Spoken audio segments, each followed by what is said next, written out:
이재명 대표가 의식을 되찾고 일반 병실로 옮겼습니다. 오후 5시쯤 중환자실을 나와 1인 일반 병실로 들어갔습니다. 동맥까지 일부 손상이 있었다는데 정말 다행입니다. 그러나 접견을 자제하고 치료와 회복에 전념하라는 의료진의 권고가 있는 만큼 당분간 면회는 받지 않기로 했습니다. 면회를 위해 찾아왔던 많은 분들이 발길을 돌려야 했습니다. 김부겸 전 총리도 병원을 찾았다가 이 대표를 만나지 못하고 돌아갔습니다. 아직은 일반 면회가 어려운 상태라 하지만 이재명 대표가 의식을 되찾고 일반 병실로 옮겼다는 기쁜 소식이 전해졌습니다. 하루빨리 쾌차하시고 건강한 모습으로 돌아오시길 바랍니다. 다른 무엇보다도 입법권을 가진 정치인이나 정부 강요에 대한 테러가 용인될 경우 어떤 사회가 될 수 있는지 멕시코를 보면 잘 말해주고 있습니다. 멕시코는 큰 영토와 자원과 인구 모두를 가진 나라입니다.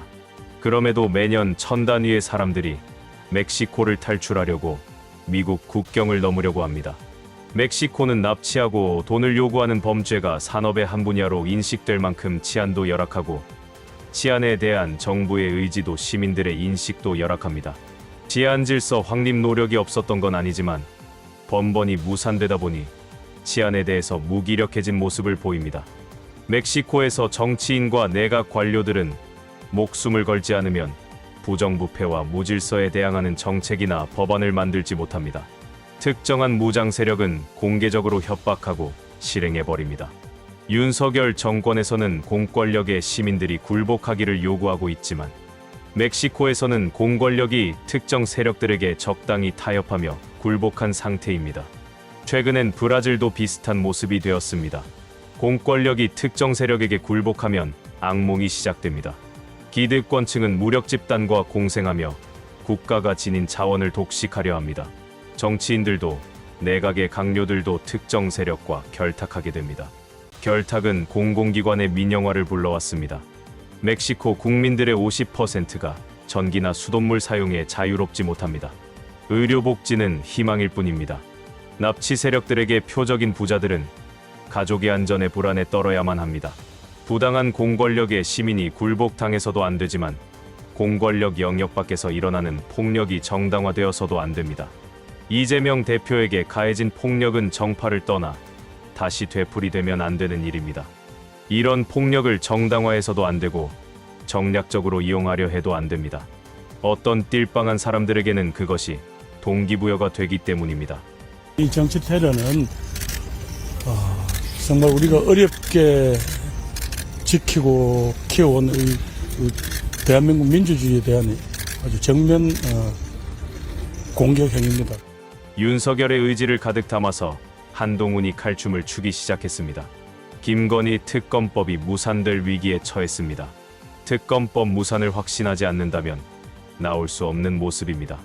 특검법안이 오는 대로 윤석열이 거부권을 행사하고 선거법 관련 본회의가 열리는 1월 8일 특검법 재의결 안건이 국회에서 자동으로 상정된다면 이탈표는 없을 것이라며 윤석열이 확신하는 모습입니다. 오늘이 1월 4일 목요일입니다. 6일과 7일은 국회 사무처가 쉬는 공휴일입니다. 진연회에 참석한 김진표의 표정을 보니 그럴 가능성은 없어 보이지만 김진표 국회의장이 이번 주를 넘기고 특검법안을 월요일인 8일에 정부로 이송한다면 어떨까 생각을 해봅니다. 국민의힘에서 이탈표를 민주당이 기대하면서 재해안건 시기를 두고 수싸움을 하는 모습은 정도를 벗어난 것이다. 정도에서 벗어나면 역풍이 불 수도 있다.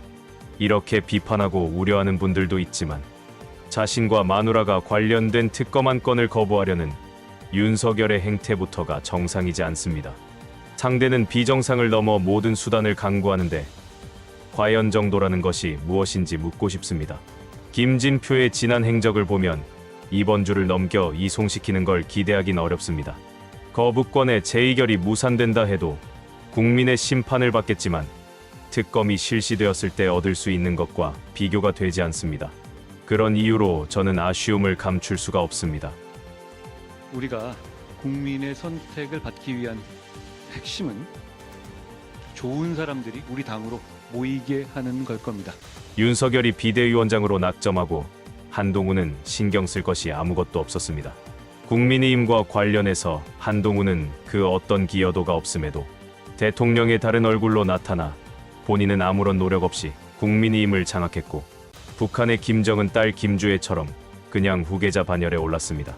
다른 의견을 용납하지 않는 북한의 노동당처럼 대한민국에서 공산당과 가장 가까워 보이는 곳이 국민의힘에서 보여주는 여러 결정 과정들입니다.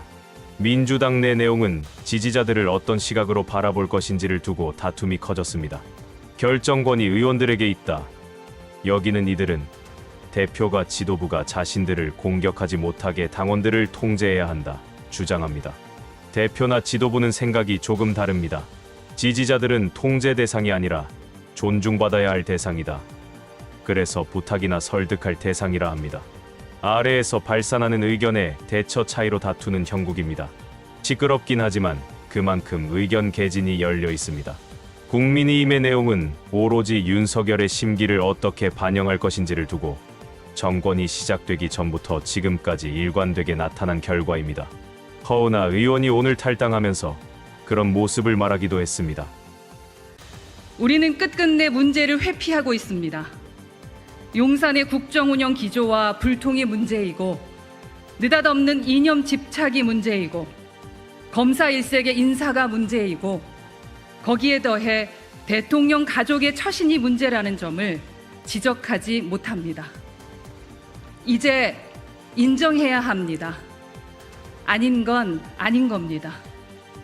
새로운 비대위원장이 오셔서 윤색을 한다고, 급하게 인테리어를 바꾼다고 본질이 변하지 않습니다.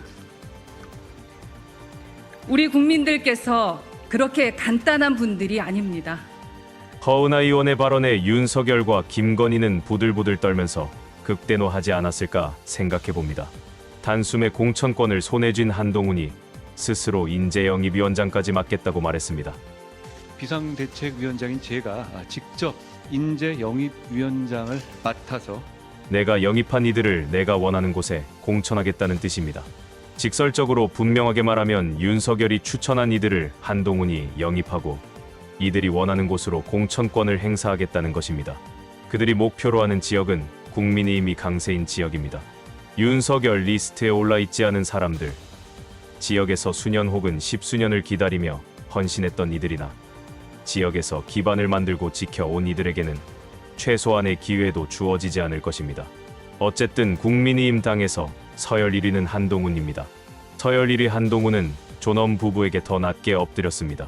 법률로 제정된 공식 이름인데도 김건희라는 이름조차 거명하지 못합니다. 김 여사의 이름 대신 도이치 특검으로 부르며 나를 세웠습니다. 도이치 특검 역시 제가 여러 차례 왜 그게 총선용 악법인지 설명을 드렸습니다. 김건희란 이름을 지우려고 발버둥 치고 있습니다. 당 서열 1위 한동훈이 도이치 특검이라 말했으니 국민의힘에선 일사불란하게 김건희란 이름이 사라질 것입니다. 이런 정도가 대한민국 여당의 모습입니다. 특검이 무산되자마자 검찰 정권에서는 무작위로 이슈를 만들 것이고 김건희 거부권을 지우려 할 것입니다. 국민들은 쏟아지는 이슈에 포위될 것입니다. 주요 뉴스에서는 더 이상 다뤄지기 어려울 것입니다. 김건희 현수막은 지금도 늦지 않았습니다. 대한민국에서 윤석열과 김건희를 치워버리는 총선이 되었으면 좋겠습니다. 지워지니 아름다운 대한민국입니다. 오늘 영상은 여기까지입니다. 시청해주신 여러분 고맙습니다.